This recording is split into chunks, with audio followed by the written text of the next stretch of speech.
আসসালামু আলাইকুম প্রিয় দর্শক, চ্যানেল আই সংবাদে স্বাগত। আপনাদের সঙ্গে আছি আমি সামির হোসেন। বিস্তারিত সংবাদের শুরুতে জানিয়ে দিচ্ছি ফ্রেশ প্রিমিয়াম টি সংবাদ শিরোনামগুলো। প্রিয়জনের সঙ্গে ঈদ উদযাপনে রাজধানী ছাড়ছে মানুষ, বাস, ট্রেন, লঞ্চ টার্মিনালে যাত্রীদের ভিড়।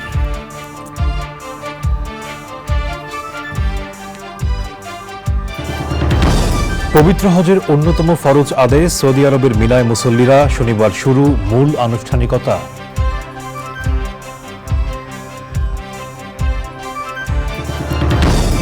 সৎ সাহস আছে বলেই এমপি আনার হত্যায় আওয়ামী লীগ নেতাকে রিমান্ডে নেওয়া হয়েছে বললেন কাদের। বিএনপি নেতাদের বক্তব্যের সমালোচনা।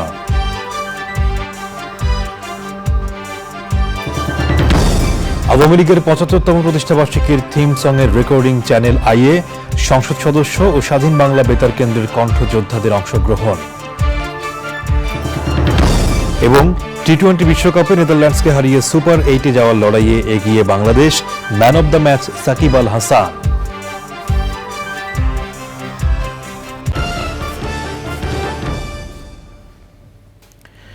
সংবাদ শিরোনামগুলো জানাচ্ছিলাম। এখনকার সংবাদ আয়োজন একই সঙ্গে চ্যানেল আইয়ের ইউটিউব চ্যানেলে এবং চ্যানেল আইয়ের ওটিটি প্ল্যাটফর্ম আই স্ক্রিনে লাইভ স্ট্রিম হচ্ছে। এবারে বিস্তারিত সংবাদ। রাজধানীর বাস টার্মিনালগুলোতে ভিড় বেড়েছে ঘরমুখ মানুষের। ঈদযাত্রার খবর জানাতে মহাখালী বাস টার্মিনালে আছেন শাকের আদনান। আমরা সরাসরি যাব তার কাছে। আদনান, বাস টার্মিনালে যাত্রীদের উপস্থিতি কেমন দেখছেন? আচ্ছা,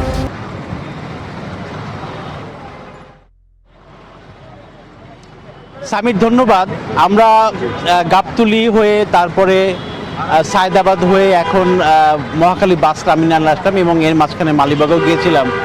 তো আসলে আমরা আজকে দৃশ্যপটটা দেখাতে চেষ্টা করেছি প্রিয় দর্শকদের, যে এই ঈদের আগের এই সময়টাতে আসলে মানুষের যে যাবার যে প্রবণতা, অর্থাৎ মানুষের মানে যাতায়াতে কোনো ভোগান্তি হচ্ছে কিনা সেই বা কোনো প্রবলেম তৈরি হচ্ছে কিনা সেটি আমরা দেখাতে চেষ্টা করেছি। এবং আপনারা জানেন যে গতকাল ছুটি হয়েছে এবং সরকারি ছুটির পরপরে কিন্তু ভিড় বাড়তে থাকে এবং আজকে সকাল থেকেই বলবো যে বিভিন্ন বাস কাউন্টারগুলোতে কিন্তু আমরা লোকের সমাগম দেখেছি। তবে এবার যেহেতু একটু ছুটিটা কম, তো সেহেতু মানুষের যাত্রাটা কিন্তু আসলে একসাথে হচ্ছে। তো এই জন্য আমরা দেখলাম যে গাবতলী দেখলাম বা সায়দাবাদ দেখলাম এবং সেখানে হয়ে এখন আমরা এই মহাখালী বাস টার্মিনাল আসলাম। এবং যে যানজটের কারণে হাইওয়েতে কিন্তু প্রচণ্ড যানজট রয়েছে এবং সেটা আমরা নিজেরাও দেখতে পেয়েছি। কারণ হচ্ছে যে আমরা একই স্টেশন থেকে আরেক স্টেশনে যেতে অনেক সময় লেগেছে, মানে 5 মিনিটের পর 2 ঘন্টা লেগেছে আমাদেরও।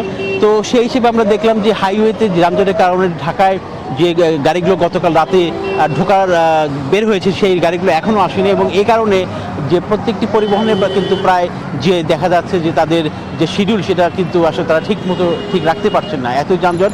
আপনারা এর পাশাপাশি হাট বসেছে বিভিন্ন জায়গায়, তো হাটের কারণেও কিন্তু কমলাপুরে যেহেতু হাট আসছে সেখানে আমরা যখন গেছিলাম সেই অবস্থা দেখেছি যে হাটের কারণে কিন্তু প্রচণ্ড যানজট হচ্ছে। এরকম বিভিন্ন জায়গায় কিন্তু আমরা দেখেছি যে এরকম একটা অবস্থা তৈরি হয়েছে এবং শিশুরা, বাচ্চারা, মহিলারা কিন্তু এবং যেহেতু সময় মতো গাড়ি ছাড়ছে না, 1 ঘন্টা 2 ঘন্টা 3 ঘন্টা লেট হচ্ছে এরকম গাড়িতে আমরা দেখেছি। তো সব কিছু মিলিয়ে এখানেও দেখলাম যে এখানেও কিন্তু মানুষের আছে এবং আরও ভিড় পাবে বলে মনে করছেন সংশ্লিষ্টরা। আদনান, আপনাকে ধন্যবাদ আমাদের সঙ্গে যুক্ত হয়ে তথ্যগুলো জানিয়ে দেওয়ার জন্য। এবারে অন্যান্য সংবাদ। সারা বিশ্বের প্রায় 15 লাখ মুসল্লি পবিত্র হজের অন্যতম ফরজ আদায়ের জন্য এখন সৌদি আরবের মিনায় অবস্থান করছেন। মিনা থেকে তারা যাবেন আরাফাত ময়দানে। শনিবার সেখানে শুরু হবে হজের মূল আনুষ্ঠানিকতা। চকর মালিথার রিপোর্ট। হজের অন্যতম ফরজ আদায়ের জন্য আজ হিজরি 8ই জিলহজ হাজিরা পবিত্র নগরী মিনায় সমবেত হয়েছেন। বৃহস্পতিবার পবিত্র মক্কার মসজিদুল হারামে আসরের নামাজ আদায়ের পর থেকে হজের অংশ হিসাবে তাবুর নগরী মিনায় পৌঁছেছেন হাজিরা। সেখানে নামাজ আদায় সহ ইবাদত বন্দিগিতে মশগুল তারা। প্রতি বছর হজের সময় মুসল্লিদের অস্থায়ী আবাস হিসেবে মিনায় বসানো হয় আধুনিক সুযোগ সুবিধার লাখ লাখ তাঁবু। এবারও তাঁবুর নিচে অবস্থান করছেন বিভিন্ন দেশ থেকে আসা হাজিরা। অন্য দেশের হাজিদের মতো বাংলাদেশের 50 হাজি পাড়ি দেবেন পায়ে হেঁটেই। কয়েক বছর হলো হাজিদের যাতায়াতের সুবিধার জন্য মেট্রো রেল চালু হয়েছে, পাশাপাশি জোরদার করা হয়েছে নিরাপত্তা ব্যবস্থা। চকর মালিথা, চ্যানেল আই। ঈদুল আজহা উপলক্ষে রাজধানীতে 20টি অস্থায়ী পশুর হাট বসেছে। এসব হাটে দেশের বিভিন্ন প্রান্ত থেকে কোরবানির পশু নিয়ে এসেছেন ব্যবসায়ীরা। অন্যান্য বছরের তুলনায় এবার পশুর দাম কম বলে জানিয়েছেন ক্রেতা বিক্রেতারা। সৈয়দ অদিতের রিপোর্ট। ঈদুল আজহাকে সামনে রেখে রাজধানীতে জমে উঠতে শুরু করেছে কোরবানির পশুর হাট। পুরো দামে বেচে কিনা জমে না উঠলেও পশুর দাম অন্যান্য বছরের তুলনায় কম বলে জানিয়েছেন বিক্রেতারা। চাহিদার তুলনায় গরুর যোগান বেশি জানাচ্ছেন গরুর ব্যাপারীরা। এখন গরু যে পরিমাণ জুটেছে, বেচা কেনা হবে কি না আল্লাহ জানে। আর আমরা প্রতিবার এখন এই আজ 10 বছর ঢাকায় গরু নিয়ে এসে লস খেয়ে বাড়ি যাই। কালকে বৃষ্টির কারণে বেচা কিনা হয় নাই, আগা দিন দাম দর হচ্ছে, কিন্তু ওইভাবে এখনো বেচা কিনা রিয়া হয় না। এখন হয়তো বেচা কিনা শুরুটা হবে।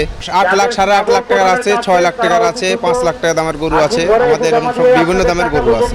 এটা সেলাম 150, 120 বেশি দিয়েছি, লস হয়ে গেছে। এই গরুর দাম চাচ্ছি 12 লক্ষ টাকা। জি, দাম হচ্ছে 6 লাখ, 6.5 লাখ হচ্ছে দাম। আমার চাওয়াই হচ্ছিল 7,50,000 সামথিং। হ্যাঁ, কিন্তু এখনো মূল্যায়ন, যথেষ্ট মূল্যায়ন আমি পাচ্ছি না। আজ 5 দিন হচ্ছে একটা গরু শুধু বিক্রি হয়েছে। ঘাস পানি যা টাকা পয়সা জানেন সব তো খাওয়াই শেষ হয়ে গেল। গরু বেচতে পারলে গরু কোনো বাজারে নেই। গরু খুব আমদানি, কাস্টমার আছে। 2 লাখ টাকা দাম করলে 1 লাখ টাকা, 1,20,000 টাকা বিলে চলে যাচ্ছে। আমরা তো খুব বিপদে আছি বাবা। হাটের ছোট ও মাঝারি আকারের গরুর সংখ্যাই বেশি, বড় গরুর চাহিদা কম। আমার কাছে মনে হচ্ছে হয়তো বা এইবার দামটা হয়তো বা একটু কমই যাবে লাস্টের দিকে। আমার কাছে মনে হচ্ছে যে এবার 1,20,000 বা 1.5 লাখের মধ্যে ভালো গরুই পাওয়া যাবে, তাই মনে হচ্ছে। যেগুলো বিক্রি হয়ে যাচ্ছে সেগুলো দেখতেছি যে ঠিকই আমরা যে রেঞ্জ বলতেছি এরকম, কিন্তু যখন মূলামূলি করতেছি ওই দামের মধ্যে আসতেছে না আর কি। গরুর যোগান বেশি হওয়ায় হাটের নির্দিষ্ট স্থান ছাড়াও সড়কের পাশে গরু রাখতে দেখা গেছে ব্যাপারীদের। তেজগাঁও পলিটেকনিক ইনস্টিটিউট হাটের সীমানা ছাড়িয়ে গরু রাখা হয়েছে আশেপাশের বেশ কয়েকটি সড়কে। হাটের ব্যাপারীদের টাকা নিরাপত্তার স্বার্থে ব্যাংকের বুথ স্থাপন সহ জাল টাকা শনাক্তকরণ মেশিন বসানো হয়েছে। সৈয়দ অদিত, চ্যানেল আই, ঢাকা। নির্বাচনে বিএনপিকে ক্ষমতায় আসার নিশ্চয়তা দিতে পারবে এমন সরকারই কেবল দলটির বন্ধু হতে পারে, এমন মন্তব্য করেছেন আওয়ামী লীগের সাধারণ সম্পাদক ওবায়দুল কাদের। সংবাদ সম্মেলনে তার দাবি, সরকারের সৎ সাহস আছে বলেই এমপি আনোয়ারুল আজিম আনার হত্যার ঘটনায় ঝিনাইদহ জেলা আওয়ামী লীগের সাধারণ সম্পাদককে রিমান্ডে নেওয়া হয়েছে। নাজিব বেগ জানাচ্ছেন বিস্তারিত। ধানমন্ডিতে আওয়ামী লীগ সভাপতির রাজনৈতিক কার্যালয়ে সংবাদ সম্মেলন করেন দলের সাধারণ সম্পাদক ওবায়দুল কাদের। বিএনপি নেতাদের বিভিন্ন বক্তব্যের জবাব দেন ওবায়দুল কাদের। বলেন, দুর্নীতিবাজরা এখন দুর্নীতির বিরুদ্ধে কথা বলে। এই দেশে বিএনপি বন্ধু হতে পারে সেই সরকার, যে সরকার একটা নির্বাচনে বিএনপিকে অ্যাবসলিউট মেজরিটি পাওয়ার নিশ্চয়তা দিতে পারবে, সেই সরকারই তাদের বন্ধু হতে পারে অন্য কেউ। এমপি আনার হত্যাকাণ্ডের ঘটনায় ঝিনাইদহ জেলা আওয়ামী লীগের সাধারণ সম্পাদক সাইদুল করিম মিন্টুকে রিমান্ডে নেয়ার ঘটনায় দলের অবস্থান তুলে ধরেন তিনি। মামলা হওয়ার আগে এবং মামলা শাস্তি হওয়ার আগে নিয়ম অনুযায়ী কাউকে অপরাধী বলা যায় না, এটাই খুব স্বাভাবিক। কিন্তু ওই সৎসাহস আওয়ামী লীগের আছে যে জেলার জেনারেল সেক্রেটারি আজকে রিমান্ড। এরকম উদাহরণ তো বিএনপি আমলে, এরশাদ আমলে এদেশে ছিল না। ওবায়দুল কাদের বলেন, সংকট মাথায় রেখেই সরকার ভারসাম্যমূলক বাজেট ঘোষণা করেছে। স্মরণ করিয়ে দিতে চাই যে নাজিব বেগ, চ্যানেল আই, ঢাকা। রাজধানীবাসীর ঈদযাত্রার খবর জানাতে সদরঘাট লঞ্চ টার্মিনালে আছেন ইফতেখার উদ্দিন। সরাসরি যাব তার কাছে। ইফতেখার, পদ্মা সেতু হবার পর লঞ্চের যাত্রী কমে গিয়েছিল বলে আমরা শুনতে পেয়েছিলাম, তো এখন ঈদ উপলক্ষে কি সেই চিরচেনা রূপ আবার ফিরে এসেছে?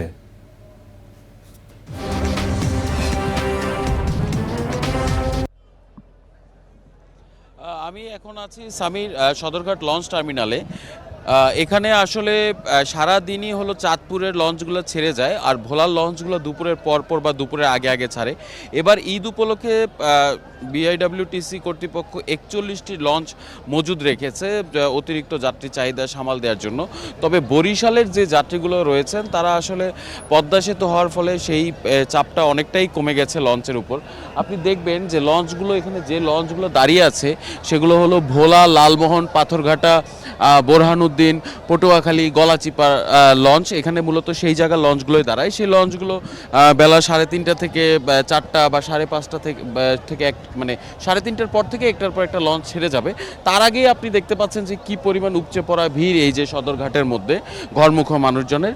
তবে কেবিনে যারা যাত্রী আছেন তাদের সাথে আমরা কথা বলে দেখেছি, তারা বলেছেন যে তারা আগে থেকে অনলাইনে বুকিং করে রাখায় কেবিনের খরচ বা বাড়তি কোনো ভাড়া আদায় করা হয়নি। তবে কিছু লঞ্চ ভেদে ডেকগুলোতে কিছু বাড়তি টাকা আদায় করার অভিযোগ পাওয়া গেছে, বাড়তি ভাড়ার। আর আরেকটি বিষয় আমি বলি, যারা সদরঘাট লঞ্চ টার্মিনালে আসবেন তারা যাতে হাতে একটু সময় নিয়ে আসেন, কারণ গুলিস্তানের ওইখান থেকে যে শরীয়তপুর বা অন্যান্য এলাকার মাদারীপুরের যে বাসগুলো ছেড়ে যায় সেই বাসগুলোর কারণে হয়তো একটি জটলা তৈরি হয় এবং দীর্ঘক্ষণ যানজটে পড়তে হয়, যে গুলিস্তান মোড়ে বা তার পরবর্তী অংশে পিরিয়া মিনি মার্কেটের সামনে। এই জিনিসটি আমি আসলে দর্শকদের জানিয়ে রাখতে চাই যে যারা সদরঘাটে আসবেন তারা যাতে এই সময়টা নিয়ে আসেন, এবং গুলিস্তানের মোড়ে হয়তো বেশ কিছু গাড়ির জটলা এবং জ্যাম হচ্ছে। তবে এই পর্যন্ত সদরঘাটের পরিবেশ বেশ স্বস্তিদায়ক, এখনও পর্যন্ত বড় ধরনের কোনো অভিযোগ পাওয়া যায়নি। এমনকি লঞ্চে অতিরিক্ত যাত্রীও আমাদের চোখে পড়েনি। যাত্রীর চাপ আছে কিন্তু অতটা আশঙ্কাজনক অতিরিক্ত চাপ এখনো পর্যন্ত আমার চোখে পড়েনি। সামির। ইফতেখার, আপনাকে ধন্যবাদ আমাদের সঙ্গে যুক্ত হওয়ার জন্য। প্রধানমন্ত্রী শেখ হাসিনা দিল্লি সফরে তিস্তা নদীর পানি বন্টন সহ অমীমাংসিত ইস্যুগুলোর অগ্রগতি আশা করছেন রাজনীতিক, কূটনীতিক, গবেষক ও সাংবাদিকরা। বাংলাদেশ ভারত সম্পর্ক নিয়ে দৈনিক ভোরের কাগজ আয়োজিত সেমিনারের প্রধান বক্তা হিসেবে সাবেক পররাষ্ট্র প্রতিমন্ত্রী শাহরিয়ার আলম আশা করেন প্রধানমন্ত্রীর সর্বশেষ ভারত সফরে গৃহীত সিদ্ধান্তগুলোর অগ্রগতি হবে এই সফরে। তিনি বলেন, ন্যায্যতার ভিত্তিতে তিস্তার পানি বন্টনের আলোচনা হওয়া উচিত। এক্ষেত্রে দুই দেশের পানি বিশেষজ্ঞদের মতকে প্রাধান্য দিয়ে চুক্তির পথে হাঁটার পরামর্শ তার। সেমিনার সঞ্চালনা করেন ভোরের কাগজের সম্পাদক শ্যামল দত্ত। আগামী 23শে জুন আওয়ামী লীগের 75তম প্রতিষ্ঠাবার্ষিকী উপলক্ষে শিল্পকলা একাডেমির তত্ত্বাবধানে একটি থিম সং করা হয়েছে। থিম সংটির রেকর্ডিং হয়েছে দেশের প্রথম ডিজিটাল বাংলা চ্যানেল আইতে। গৌরবোজ্জ্বল আওয়ামী লীগের রাজনৈতিক ভাবনা তুলে ধরে এতে কণ্ঠ দিয়েছেন সংসদ সদস্য, স্বাধীন বাংলা বেতার কেন্দ্রের শিল্পী ও বিশিষ্ট সঙ্গীত শিল্পীরা। বিস্তারিত জাকি আক্তারের রিপোর্টে। উপমহাদেশের ঐতিহ্যবাহী ও প্রাচীন রাজনৈতিক দল আওয়ামী লীগের প্ল্যাটিনাম জয়ন্তী উদযাপিত হবে আগামী 23শে জুন।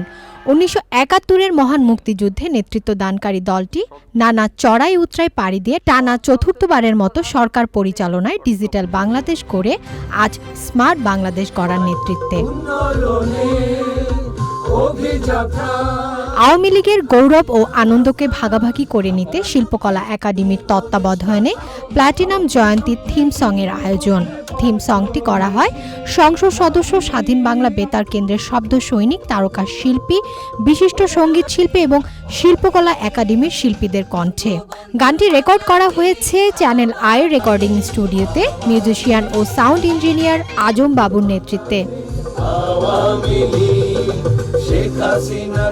শুধু শিল্পীরা না, মোটামুটি সবাই গান গাচ্ছে। মাননীয় সংসদ সদস্যরা গান গেয়েছেন আপনার স্বাধীন বাংলা বেতার কেন্দ্রের সব আমাদের অলমোস্ট সিনিয়র যারা আছেন সবাই গেয়েছেন।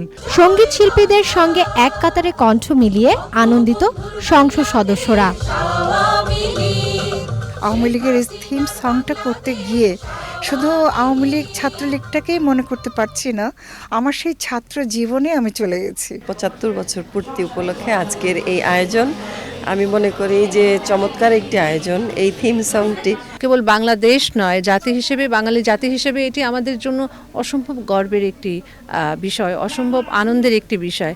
থিম সং-এ অংশ নিয়ে ইতিহাসের সাক্ষী হতে পেরে গর্বিত সঙ্গীত শিল্পীরাও। 75তম আওয়ামী লীগের জন্মবার্ষিকী যেমন বাঙালির কাছে একটা আনন্দ, তেমনি একজন শিল্পী হিসাবে আমার মনে হচ্ছে এটা একটি মহা আনন্দ।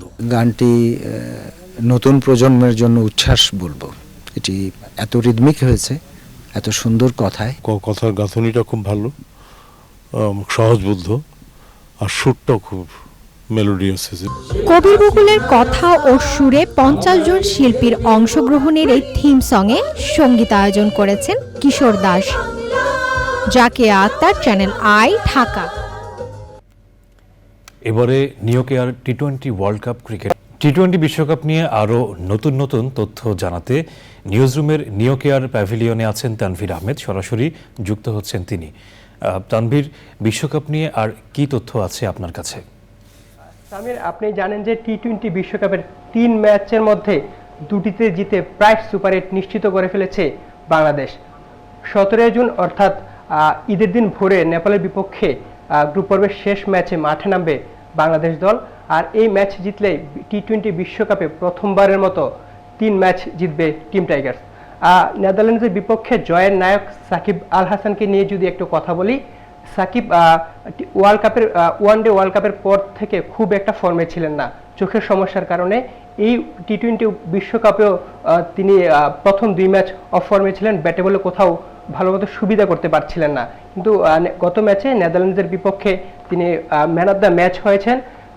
আইসিসির শীর্ষ টুর্নামেন্টগুলোতে এখন পর্যন্ত শেষ 12টি ম্যাচের যে বাংলাদেশ জিতেছে তার মধ্যে সাকিব আল হাসান প্রায় 8টিতে ম্যান অফ দ্য ম্যাচ হয়েছেন।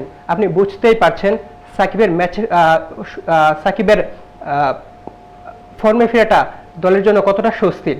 আর এদিকে পাপুয়া নিউগিনিকে হারিয়ে আফগানিস্তানও সুপার 8 নিশ্চিত করেছে। তাদের সুপার 8 নিশ্চিতের দিনে বিদায় হয়েছে নিউজিল্যান্ডের। নিউজিল্যান্ড এখন পর্যন্ত টি-20 বিশ্বকাপের সবগুলো আসরেই দ্বিতীয় রাউন্ড অর্থাৎ সেমিফাইনাল খেলছে 2016 সালের পর থেকে, কিন্তু এবারই প্রথম রাউন্ড থেকে বিদায় হয়েছে কিউইরা। সামির, এই ছিল নিউজরুম থেকে আমার কাছে সর্বশেষ। সামির, আপনাকে ধন্যবাদ আমাদের সঙ্গে যুক্ত হয়ে তথ্যগুলো জানিয়ে দেওয়ার জন্য। টি-20 বিশ্বকাপে আয়ারল্যান্ডের বিপক্ষে গ্রুপ এতে নিজেদের শেষ ম্যাচে মাঠে নামছে স্বাগতিক যুক্তরাষ্ট্র। ফ্লোরিডায় ম্যাচটি শুরু হবে বাংলাদেশ সময় রাত 8:30টায়। আইরিশদের বিপক্ষে ম্যাচটি জিতলেই সুপার ওয়েটের টিকিট পাবে প্রথমবারের মতো বিশ্বকাপে অংশ নেওয়া মার্কিনিরা। সেক্ষেত্রে টুর্নামেন্টের হট ফেভারিট পাকিস্তানের বিদায়ও নিশ্চিত হয়ে যাবে। সংবাদের এই পর্যায়ে নিচ্ছি বিরতি। বিরতির পর আবারও আমন্ত্রণ। এবারে নিরল টাটা কৃষি সংবাদ।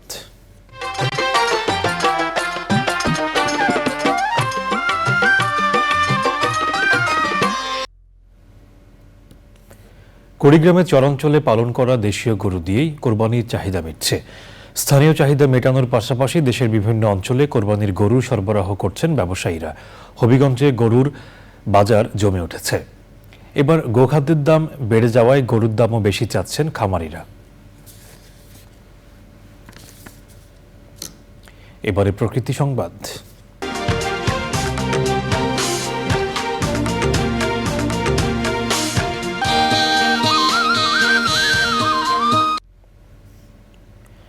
আড়াই হাজার বছর আগের প্রাচীন সভ্যতার নিদর্শন মিলেছে নওগাঁয়। তবে এটি রক্ষায় এখন পর্যন্ত কোনো উদ্যোগী নেয়নি প্রত্নতত্ত্ব বিভাগ। আর এই সুযোগে সভ্যতাটির মূল্যবান নিদর্শন লুট করছে একটি মহল। প্রায় 10 বছর ধরে মাটি খনন করে পাথর, মুদ্রা, বিভিন্ন মূর্তি সহ মূল্যবান বস্তু হাতিয়ে নিচ্ছে তারা। প্রাচীন এই সভ্যতা সংরক্ষণ ও যথাযথ খননে শিগগিরই উদ্যোগ নেওয়ার আশ্বাস দিয়েছে প্রশাসন।